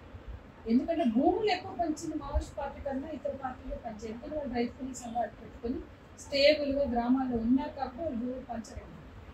మావోయిస్ట్ పార్టీలు వాళ్ళు ఎక్కువగా అజ్ఞాతలు ఉన్నారు కాబట్టి వాళ్ళు గ్రామాల్లో రైతు కూలీ సంఘాలు పెట్టుకుని నిలబడి వాటి భూ పంపిణీ ఇతర పార్టీలు ఎక్కువ చూస్తుంది. ఇతర పార్టీ ఇవాళ మా పార్టీలు నేనే 40 ఏళ్ళు కాదు, మా పార్టీ ఆధ్వర్యంలో భూములు పంచిన కుటుంబాన్ని మేము చూస్తున్నాం. పోడు భూములు పట్టాలు పొంది, పట్టాలు ఉండి లేక వచ్చిన వాళ్ళు ఉన్నారు, లేని వాళ్ళు ఉన్నారు, కానీ భూమిని అనుభవిస్తున్న వాళ్ళని మేము చూసాం. కానీ ఇది ఈ రాష్ట్రంలో, ఈ దేశంలో ఏ రాజకీయ పార్టీ కాంగ్రెస్తో సహా ఇంత భూమిని ఎవరు పంచరా. విప్లవ పార్టీలు మాత్రమే, అది కూడా ఆదివాసీల పోరాటానికి అండగా నిలబడి, ఇది వీళ్ళు పంచారని నేను అన్నట్లా. ఆదివాసీలు పోడు భూమి మీద హక్కు కోసం, తమ జీవనోపాధి కోసం వాళ్ళు తునికాకు పోరాటాలు చేస్తున్నారు. వాళ్ళు మొడం కట్టుకుని బీడీ ఆకులు, తునికాకులు సేకరించి కాంట్రాక్టర్లకు అమ్మినప్పుడు రేటు పెంచాలన్న పోరాటం వీళ్ళు చేశారు. మొడం కట్టి, మోదు కట్టి తునికాకులు చేసినప్పుడు ఈ విప్లవ పార్టీలే కాంట్రాక్టర్లతో ఖచ్చితంగా రేట్లు పెంచిచ్చారు. అట్లాగే భూమి మీద హక్కు కోసం, అట్లాగే అనేక సమస్యల పరిష్కారం కోసం అలవాట్లు వేసే కాడి నుంచి మంచినీళ్ళు, మరుగుదొడ్లు అన్నిటి కోసం కూడా విప్లవ పార్టీ పనిచేయడం మాకు తెలుసు. మేమున్నాం ఆ పోరాటాలు. ప్రగతిశీల మహిళా సంఘాన్ని మేము కూడా వాళ్ళు పంచుకున్నాం. ఈ స్ట్రగుల్స్ అన్నీ కూడా ఎవరు చేయాల. ఓట్లు వేయించుకున్న కాంగ్రెస్ పార్టీ చేయాలా, ఓట్లు వేసుకున్న తెలుగుదేశం చేయాలా, ఇప్పుడు దేశవ్యాప్తంగా ఓట్లు వేయించుకున్న బీజేపీ చేయాలి. కానీ ఈరోజు వెల్త్ ఎక్కడ ఉంది, ఎక్కడ ట్రెజర్ ఉంది, ఎక్కడ ఖనిజాలు ఉన్నాయి, అక్కడికి పోయి అటాక్ చేస్తున్నారు. ఇన్నాళ్ళు కుంటలో నీళ్లు దాన్ని బతికారు, చదువు లేకుండా బతికారు. ఇన్నాళ్ళు వాళ్ళకి చదువు ఇవ్వాలా, ఆరోగ్యం ఇవ్వాలా, వాళ్ళకి సైన్స్ తీసుకెళ్ళాలా, వాళ్ళకి ఏది ఇవ్వాలా, వాళ్ళ సంస్కృతి ఏంటో, వాళ్ళ మూఢనమ్మకాలు ఏంటో, వాళ్ళ ఆచారాలు ఏంటో, వాళ్ళ సాంప్రదాయాలు ఏంటో వాళ్ళు బతికారు. వాళ్ళని పట్టించుకోలే. కానీ ఈరోజు ఆ ట్రెజర్ హ్యాండ్ కోసం, వాళ్ళని ఆ ఖనిజ సంపద దోపిడీ కోసం ఇవాళ వాళ్ళ మీద అటాక్ చేస్తుంటే దాన్ని అభివృద్ధి అని పేరు పెడుతున్నారు. అది తప్పు. అది అభివృద్ధి కాదు, విధ్వంసం. అభివృద్ధి అంటే ప్రజలు భాగస్వామ్యంగా జరిగేది అభివృద్ధి, ప్రజల కోసం జరిగేది. ఈవెన్ ఆదివాసులైనా ఆదివాసుల కేంద్రంగా జరిగేది అభివృద్ధి, ఆదివాసుల కోసం జరిగేది అభివృద్ధి. ఇప్పుడు మన దగ్గర పబ్లిక్ సెక్టర్స్ పెట్టారు, BHL, IDPL, ECL, HAL, HMT, ఇవన్నీ ఈసీఎల్, ఇట్లాంటివి భూములు ఇవ్వలేదా ప్రజలు? ఇందులో భూములు ఇచ్చారు, ఉద్యోగాలు పొందారు, వాళ్ళ కుటుంబాలు బెనిఫిట్ అయ్యి.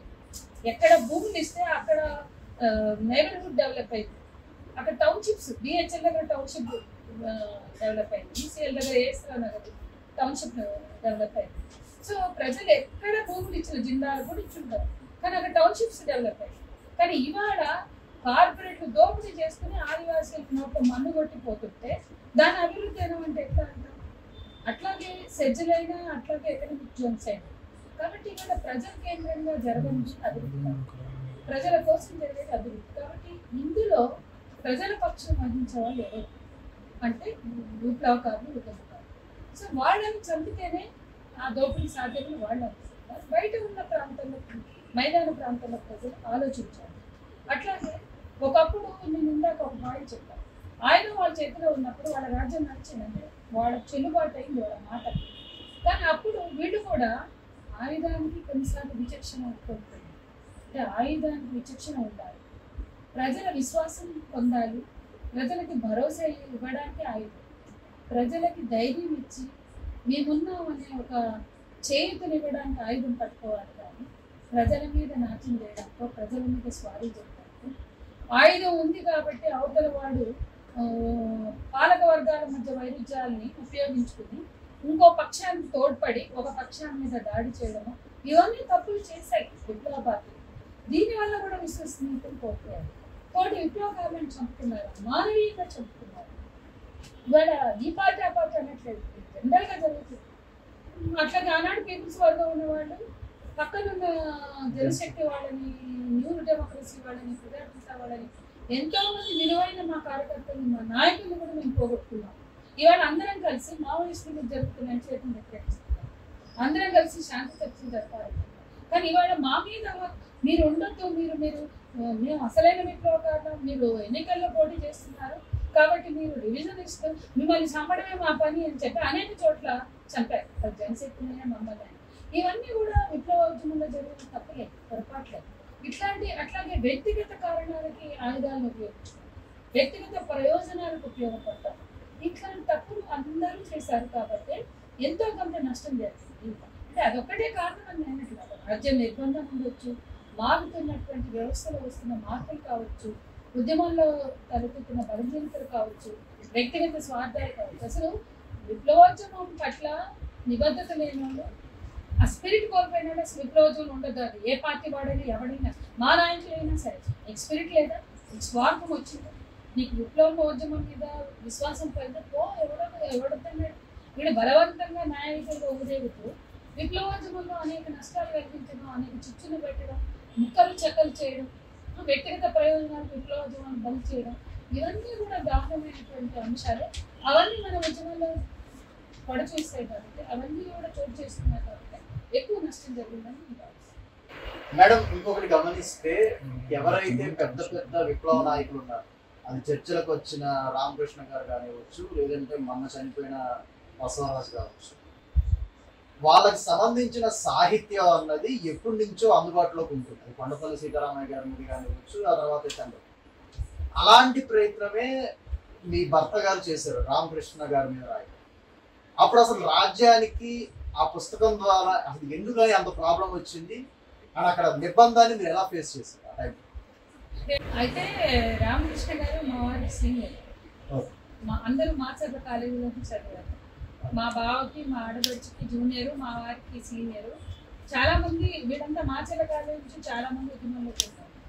అభిమానం వాళ్ళకి ఉంది, కానీ ఆయన ఉద్యమంలోకి వెళ్ళాక మా వారికి ఎప్పుడు కనిపించలేదు. ఇకపోతే అసలు ఆ పుస్తకం ప్రింట్ చేయాలన్న ఆలోచన కూడా అర్థం కాదు. మాకు ఉద్యమాల్లో మేమంతా కూడా ఐక్యకార్యాచరణ చేస్తాం కాబట్టి ఆయన చనిపోయాక ఆయన భార్య శిరీష గారు పుస్తకం వేయాలని కోరారు. ఆమెకి బంధుమిత్రుల సంఘం వాళ్ళు కూడా చనిపోయిన వాళ్ళందరితో వాళ్ళ హక్కుల కోసము లేదా వాళ్ళతో కలిసి పనిచేస్తున్న అమలు బంధుమిత్రుల సంఘం వచ్చి అడిగారు. శిరీష గారు కూడా అడిగారు. సరే వేయమని వేస్తామని చెప్పాను. నేను మా వారిని కోరాను. అప్పటి వరకు నేను ప్రెస్ విషయంలో ఎప్పుడు జోక్యం చేసుకోలేదు. జనరల్గా నేను ఎప్పుడు చేసుకోను. నేనే ఉన్న ప్రభుత్వ ఉద్యోగం చంద్రబాబు నాయుడు పీకేస్తే తర్వాత కోర్టులో గెలిచి బాలగోపాల్ గారి కోర్టులో ఫైల్ చేస్తూ గెలిచి నేనే ఉద్యోగం వదిలేసి వచ్చి ఇక మొత్తం ఉద్యమంలో ఉంటున్న దాన్ని ఆ ప్రశ్న పట్టుకునేదాన్ని కాదు. కానీ నేను అడిగాను. శిరీష గారు కోరారు బుక్ వేయడం. ఆ పుస్తకం పేరు సాయుధ శాంతి స్వప్నం. ఆ బుక్ వేయడానికి ఆయన అంగీకరించారు. తనకున్న మాచర్ల కాలేజీ అదే శిరీష గారు కూడా చెప్పారు. ఆర్కే గారు మా సీనియర్ గారు. సరే వేస్తాం. ఈ లోపల పోలీసులు అదేదో పెద్ద రహస్య కార్యక్రమం అన్నట్టుగా మొత్తం వర్కర్లను టెర్రరైజ్ చేసి అక్కడ ఉన్న 30-40 మంది వర్కర్లను 3-4 కస్టమర్లను కూడా కస్టమర్లోకి తీసుకుని ఫోన్లన్నీ గుంజుకుని 40 ఫోన్లు మూట కట్టుకుని అక్కడ మా సమాచారం కూడా మాకు రాకుండా చేసి వాళ్ళందరినీ నిర్బంధంలోకి తీసుకుని 6-6:30 టైంలో మా ఇంటికి వచ్చి మా హస్బెండ్ని మళ్ళీ తీసుకెళ్ళారు. రెస్టే తీసుకెళ్ళారు. అక్కడ పెద్ద హంగామా. ఆ తర్వాత ఇక్కడ చెప్తే పెద్ద స్టోరీ. దాదాపు 10 వెహికల్స్, 100 మంది పోలీసులు, మన పోలీసు లోకల్ పోలీసు ఉన్నారు, ఎస్బీ వాళ్ళు ఉన్నారు, ఇతరులు ఉన్నారు, రకరకాల కాంబినేషన్స్తో మిలిటరీ పారామిలిటరీకి సంబంధించిన వాళ్ళు అంటే రకరకాల వాళ్ళు ఉన్నారండి. కాంబినేషన్ ఎస్ఐబీ వాళ్ళందరూ కలిసి అటాక్ వచ్చారు. అదేదో నేను వెళ్ళేటప్పటికి మా వారిని నన్ను తీసుకెళ్ళేటప్పటికి బయట మీరే ఉన్నారు. మీరంతా ఇక్కడ ఎందుకున్నారు అంటే ఇది మావోయిస్ట్ డంపు అని నాకే చెప్పారు. నా ప్రశ్న లోపల మావోయిస్ట్ డంప్ అంటే ఏమున్నాయని అడిగాను. అంటే మీడియా వాళ్ళందరూ నన్ను గుర్తిస్తారు కదా. నేనేదో న్యూస్ అంతా వచ్చినట్టుగా వాళ్ళు వచ్చినట్టు నేనే వచ్చాను అనుకున్నారు. అనుకుని ఏంటి మేడం మీరు వచ్చారంటే నేను ఎందుకు వచ్చాను చెప్తాను. మీరు ఎందుకున్నారు అంటే డంప్ అంటే మేడం మనం ఫుల్ డబ్బులు ఆయుధాలు ఉన్నాయి అని నాకే చెప్పాను. మన మీడియా నాకు తెలిసిన వాడు బాగా అవునా అని చెప్పి పోలీసులు ఎవరిని వెళ్ళి ఇట్లా వాళ్ళని కూడా వెళ్ళమీద అసలు ఎవరిని వెళ్ళమీద లోపల ఒక 60-70 మంది పోలీసులు బయట ఒక 30 నేను పోలీసులు అడ్డం పెడితే వాళ్ళని తోసేసి వాళ్ళని తుపాకులు పట్టుకుని అడ్డంగా నిలబెట్టి వాళ్ళని తోసేసి మీడియా వాళ్ళని తీసుకుని లోపల ఏం డంపులు ఉన్నాయో చూడండి. ఇప్పుడు వాళ్ళు లోపలికి వెళ్ళాక మీరు వచ్చిన్నారు, ఎవరు బయటకు పోలేదు కదా, ఎంత డంపు ఉందో చూడండి, ఎంత ఆయుధాలు ఉన్నాయో చూడండి అని అప్పుడు చెప్పాను. ఇంక నా హస్బెండ్ ప్రెస్ అంటే అసలు ఇక్కడ ప్రెస్ ఉందని మాకు తెలియదు అన్నారు. అంటే నేను అంత ఎక్స్పోజర్గా లేదు, అలానే అలా దాచిపెట్టింది కూడా కాదు. సరే పోలీసులు అధికారులు ఉన్నారు, ఐపీఎస్ ఉన్నారు, డిఎస్పీలు డిఎస్పీలు ఉన్నారు, సిఐలు ఉన్నారు, చాలా మంది ఎస్ఐలు కానిస్టేబుల్స్ ఉన్నారు. వాళ్ళు చెప్పారు ఆర్కే బుక్ సాయుధ స్వప్నం ఇది బ్యానెడ్ బుక్ అన్నారు. ఎట్లా బ్యానెడ్ బుక్ అప్పటికే అయిపోయింది, టైటిల్ ఎక్కిస్తున్నారు వాళ్ళు. అప్పటికి వాళ్ళ పోలీసులు లేనప్పుడు టైటిల్ ఎక్కడ కానీ ప్రింట్ అయ్యింది. సో వాళ్ళు ఏమన్నారంటే మా వర్కర్లను భయపెట్టి బుక్ ఇంపోజింగ్ అంతా చేయించి ఒక 3 బుక్స్ ఫీజ్ చేయించారు. ఆ ఐపీఎస్ అధికారి చేతిలో బుక్ నేను దాక్కుని తీసుకుని ఒక బుక్ నేను పెట్టుకుంటాను, ఎందుకంటే మీరు దాంట్లో వేరే చేస్తే ఏంటి అన్నాను. తర్వాత రెండోది ఇది నిషేధిత సాహిత్యంగా ఎట్లా చెప్తారు అని, ఇది నిషేధిత సాహిత్యం అన్నారు. అంటే అది ప్రచురణకర్తలు అమద బంధువులు తెలిసింది. అట్లాగే దాంట్లో శిరీష అడ్రస్ ఉంది. అట్లాగే ఆ పుస్తక ప్రచురణకర్తలుగా ఉన్న వాళ్ళు వాళ్ళ పేరు అడ్రస్ ఇచ్చారు. అట్లాగే దాన్ని ఇంప్రింట్ అంటారు. ఒక పుస్తకం ప్రింట్ చేయడానికి ఇంప్రింట్ అంటారు. ఆ imprint printed at Navya printers phone నెంబర్తో సహా నేను పెట్టాను. ఒకవేళ నిషేధిత సాహిత్యం అయితే వాళ్ళ అడ్రస్ ఎందుకు ఇస్తారు, మా అడ్రస్ ఎందుకు ఇస్తారు? Printers address that is called imprint. నేను నా భర్త ఏదో ప్రింటింగ్ టెక్నాలజీ చదివి ఉన్నవాడు. నేను గవర్నమెంట్లో జాబ్లోకి వెళ్ళి అది కూడా వదిలేసాను అని చెప్పా కదా. తను ప్రెస్ పెట్టుకున్నారు, కంటిన్యూ చేస్తున్నారు. కాబట్టి ఇంప్రింట్ అంటే అర్థము మాకు తెలుసు, కానీ అక్కడ వచ్చిన ఐపీఎస్ అధికారి కూడా తెలియదు. నేను అడిగాను, ఇది బ్యాండ్ బుక్ అని మీరు ఎలా అంటారు? ఈ బుక్ వచ్చేది ఇప్పుడు, ఇది బ్యాండ్ అనడానికి మీరు జీవో ఉందా చూపించండి అంటే చూపించలేదు. తెలుసు జీవో ఛాయద శాంతి స్వప్నం అనే బుక్ అప్పుడప్పట్లో మరీచికని నిషేధించారు వాసిరెడ్డి సీతాదేవి. అట్లా నిషేధించినట్టు జీవో లేదు. ఈ సంస్థ నిషేధం అంటే నా ఫోన్లో అప్పటికి 11 నెలల క్రితం ఎత్తేసారు. విరసం కొన్ని సంస్థలు ఉన్నాయి కదా, ఏంటి అమర్ల బంధుమిత్రుల సంఘం, కొన్ని పౌర హక్కుల సంఘం, వీటి మీద నిషేధాలు విధించి ఎత్తేసారు. ఆ జీవో నా దాంట్లో ఉంది. నేను వెంటనే ఫోన్ తీసి అప్పటికీ ఉంది నా దగ్గర, ఎందుకంటే నేను చెక్ చేసి దొరికింది. ఇదిగోండి అమల బంధుమిత్రుల సంఘం నిషేధం ఎత్తారు. సో ప్రచురణకర్తలు నిషేధం కాదు, వాళ్ళ మీద ఎత్తేసారు. అంతకుముందు నిషేధం విధించారు కొన్ని సంఘాల మీద, 6 7 సంఘాల మీద వెరసం కూడా ఉంది అందులో. తర్వాత ఎత్తేసారు. ఎత్తేసినప్పటికి 11 నెలలైంది. మేము ఇంప్రింట్ వేసుకున్నాం కాబట్టి మేము దొంగతనంగా చేయలేదు. మేము ఇంప్రింట్ వేస్తాం కదా, మేము ప్రింటెడ్ నవ్య ప్రింటర్స్ ఫోన్ నెంబర్ ఎందుకు ఇస్తాం? నేను రహస్యంగా చేస్తే వెయ్యం కదా. అంటే ఇంకా ఆయనకి ఏం అర్థం కాక నాకు ఒక్కదానికి కూడా సమాధానం చెప్పలేదు. ఇవన్నీ నేను మీడియా సమక్షంలోనే మాట్లాడాను, ఇది మీడియా సమక్షంలోనే మాట్లాడాను. మీడియా వాళ్ళతో సహా నేను వెళ్ళాను. కానీ అప్పటికే మా హస్బెండ్ని చాలా టార్చర్ చేసి ఆయనని, అంటే అసలు ఫస్ట్ మా హస్బెండ్ చాలా సెన్సిటివ్. ఇంకొక మాట చెప్పాలి, 2 ప్రెస్లు సీజ్ చేశారు. మా వారికి ఏం చెప్పారంటే నీ ప్రెస్లు సీజ్ చేస్తామని చెప్పారు. ఆల్రెడీ ఒక ప్రెస్ 2 బిల్డింగ్లో ఉంటాయి, అద్దె బిల్డింగ్లో, నాకు సొంత బిల్డింగ్లో ఒక బిల్డింగ్ క్లోజ్ చేసేసి అక్కడ వర్కర్లు అందరినీ తెచ్చి ఇక్కడ కూర్చోబెట్టి దాన్ని సీజ్ చేసి దాన్ని ముద్రేస్తాం. మా వారు ఒకటే ఒకటి అడిగారు, మీరు ప్రెస్ని సీజ్ చేస్తున్నామంటున్నారు, ఎప్పుడు తెరుస్తారంటే నువ్వు నిషేధిత పనులన్నీ చేసి ఎప్పుడు తెరుస్తావు నన్ను అడుగుతావా? ఎప్పుడైనా తెరుస్తావు, అసలు అదంతా కోర్టు చూసుకుంటాను. సీజ్ చేయడం మా పని, అదంతా కోర్టు చూసుకుంటుంది. మా హస్బెండ్ ఫస్ట్ ప్యానిక్ అటాక్ ఆ రోజు వచ్చింది. ఒకసారి ఆ రోజు దానికి ప్యాంట్లోనే ఎందుకంటే భయపడ్డాడు. ఈ వర్కర్లు ఈ ప్రెస్ అంతా క్లోజ్ అయిపోతే ఏంటి అని ఒక ఎందుకంటే అతను వేరే ప్రపంచం తెలియదు. నిజాయితీగా ప్రభుత్వానికి చెల్లించవలసినవి చెల్లించి, వర్కర్లకి చెల్లించవలసినవి చెల్లించి సిన్సియర్గా పనిచేసే వ్యక్తి కాదు. అలాంటిది అంత అటాక్ ఇచ్చే వరకు తను చాలా షాక్ తిన్నారు చెప్తాను. ఎందుకంటే మామూలు పుస్తకం దాంట్లో ఏం లేదు. ఇంకొక విషయం తెలుసా అంటే నేను అడిగాను ఆ రోజు, 3వ విషయం, ఒకటి ప్రచురణకర్తల మీద లేదు, 2 ఇంప్రింట్, 3వ విషయం ఏంటంటే దాంట్లో ఆల్రెడీ అన్ని పత్రికల్లో వచ్చిన వ్యాసాల సంకలనం ఉంది. మరి ఈనాడు వేసింది నమస్తే తెలంగాణ టీఆర్ఎస్ గవర్నమెంట్, వాళ్ళ పత్రికలో వచ్చినాయి ఆ ఫోటోలే ఉన్నాయి. అందులో వచ్చిన నమస్తే తెలంగాణలో వచ్చిన వ్యాసాలు యథాతథంగా ఉన్నాయి. హిందూలో వచ్చిన, ఈనాడులో వచ్చిన, ఆంధ్రజ్యోతిలో వచ్చిన అన్ని యథాతథంగా ఉన్నాయి. మరి వీళ్ళందరినీ సీజ్ చేసి నా దగ్గరికి రావాలి మీరు. ఇవన్నీ ఎట్లా ఉన్నారు? ఇవన్నీ ఇప్పుడు అదే ఆర్కే మీద ఆర్కే ఫోటోలు ఉన్నాయండి. ఈ పేపర్ పబ్లిష్ చేసిన ఫోటో, ఆర్కే మీద రాసిన వ్యాసాలు ఉన్నాయి, ఈ పేపర్ పబ్లిష్ చేసిన వ్యాసాలు. అవి తప్ప అందులో ఇంకొక రహస్య నాయకుడు కామ్రేడర్ రాసిన ఆర్టికల్ కూడా ఒకటి కూడా లేదు. అలాంటప్పుడు ఈ బుక్ ఎట్లా నిషేధితం అవుతుంది? వాళ్ళందరినీ సీజ్ చేయకుండా మాదే ఎందుకు సీజ్ చేస్తారు? ఇది ఎంత దాడి, వ్యక్తిగతంగా మా మీద చేసే దాడి. ఏదైనా మేము కోర్టులో చూసుకుంటాం, మీరు మాత్రం బాగా చేయడానికి వీలేదు, నా హస్బెండ్ని తీసుకెళ్ళడానికి వీలు లేదు అంటే సెడిషన్గా పెట్టారు మమ్మల్ని ఆ రోజు. A1 నేను A2 బుక్ అంటే చూడండి, ఏమీ తెలియని is a pro business man అంతే, ఏ యజమాని లేడు. దాని సెడిషన్ A1 పెట్టారు, నన్ను A2లో పెట్టారు. నీకు 6 నెలలు బెయిల్ రాదని ఆయన బెదిరించారు. మీ ప్రెస్ కోర్టు తీర్పు వెలువడితేనే ఓపెన్ చేస్తా ఉన్నారు. కాబట్టి ఇప్పుడు ఉద్యమాల్లో ఉండి ఎన్నో కేసులు ఎదుర్కొనే వాడుకున్న స్థితికి వ్యాపారం చేసుకునే వ్యక్తికి ఉండే స్థితికి తేడా ఉంటుంది.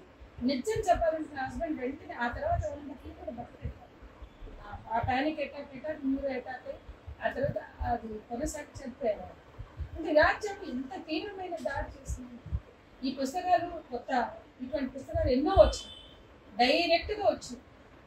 ఇవే పత్రికల్లో చక్కగా ఫోటోలు వేసి వ్యాసాలు వస్తాయి, కానీ మా మీద కక్ష కట్టి ఆ బుక్లో ఏదో ఉందని సరే మేము కోర్టులో కేసేస్తాం. ఆ పుస్తకాన్ని వెలువరించవచ్చు, మా ప్రెస్సులు సీజ్ చేయడానికి వీలేదు. మా మీద పెట్టిన కేసులు కూడా 4 నెలల్లోనే కొట్టేశారు. కానీ వాళ్ళ మా హస్బెండ్కి జరిగిన నష్టం కానీ ఆర్థిక నష్టం అన్నీ సీజ్ చేశారు. కంప్యూటర్లు తీసుకెళ్ళిపోయారు, సీడీలు తీసుకెళ్ళిపోయారు, పెన్ డ్రైవ్లు తీసుకెళ్ళిపోయారు, సీసీ కెమెరాల అవన్నీ ఉంటాయి కదా ఫుటేజ్లు అన్నీ తీసుకెళ్ళిపోయారు. ఇప్పటికీ కొన్ని ఫోరెన్సిక్లో ఉన్నాయని ఇవ్వలేదు. మాకు దాదాపు 6 నెలలు పట్టింది అదంతా కోల్పోవడం. చాలా తీవ్రమైన ఆర్థిక నష్టం, పానిక్ అటాక్, ఎన్నో విధాల నష్టం కలిగింది. సరే కొన్నిసార్లు కేసులు పెట్టి వేధించారు, కొన్నిసార్లు ఇది అనుకున్నాను, కానీ చాలా ఫైట్ అవుట్ చేశాను. కానీ నేను ఆ రాత్రే నేను కేసీఆర్ గారితో మాట్లాడించి డైరెక్ట్గా బోయినపల్లి వినోద్ కుమార్తో నేను నేరుగా మాట్లాడి అయినప్పుడు ఎంపీగా ఉన్నాను కదా, ప్రణాళిక సంఘం చైర్పర్సన్, నేరుగా మాట్లాడి అటు ఎట్లా తీసుకెళ్తాను, నా భర్తను తీసుకెళ్తే నేను ఖచ్చితంగా ఊరుకోను అని చెప్పి అప్పుడు సిడిషన్ నుంచి 41C వచ్చింది, రాజద్రోహం అవి పెట్టారు. అప్పుడు అదే పోలీసులు ఏమన్నారు తెలుసండి, కొండందవి ఎలకని పట్టినట్టు అయింది, ఏం దొరికింది అని. అదే ఏ పోలీసు ఆల్రెడీ నా ప్రశ్నలకి ఆ ఐపీఎస్ అధికారి పారిపోయాడు. ఇక మిగిలిన డిఎస్పీ వెంకటరమణ ఉన్నాడు, మలక్పేట డిఎస్పీ. ఈయన పోయిండు, మీరు అడిగిన ప్రశ్నలు చెప్పలేక మేము బలవాలా మీకు అన్నాడు. నేను చెప్పాక మలక్పేట డిఎస్పీ ఆ రోజు ఉన్నాడు, ఏసీపీ, ఆయన అన్నాడు మేము బలవాలా అని. ఆ తర్వాత అందరూ కలిసి కొండందరూ ఎలకని పట్టినట్టుంది, ఇవే కదా ఉన్నాయి, దీనికోసం ఇంత సీనా, ఇంతమంది రావాలా అన్నారు. అంటే ఎంత ఇంటాలరెన్స్ కొంతమంది పట్ల ఉంటుంది. చనిపోయిన ఆర్కే పుస్తకము సాయుధ శాంతి స్వప్నం బయటకు రావద్దని ఉండొచ్చు, ఆ చనిపోయిన వ్యక్తి కూడా వాళ్ళకి ఎంత భయం కలిగించుండొచ్చు, ఆ పుస్తకం ప్రచురించే వాళ్ళ పట్ల కూడా ఎంత వ్యతిరేకత ఉండొచ్చు. మొత్తం మీద ఆ నష్టం కలిగించారు. ఇప్పటికీ ఇంకా కొన్ని రాలేదు, ఇప్పటికీ కూడా అవి ఫోరెన్సిక్లో ఉన్నాయని చేతులు ఎత్తేస్తాం. కానీ మేము 6 నెలల తర్వాత, అది 6 నెలలు 7 నెలలు పట్టింది, ఆ కేసు కొట్టేశాక ఆ పేపర్ని తీసుకొచ్చి, ఆ టైటిల్ తీసుకొచ్చి, అదే పుస్తకాలు ఎన్ని ఆర్డర్ ఇచ్చారో అన్ని ప్రింట్ చేసి ఆ శిరీష గారికి, ఆ ప్రచురణకర్తల అమలు బంధుమిత్రుల సంఘానికి మొత్తం పుస్తకాలు అప్పచెప్పాం. ఆ తర్వాత తిరిగి ఆ పుస్తకాన్ని అదే సుందర కేంద్రంలో వాడు ఆవిష్కరించారు.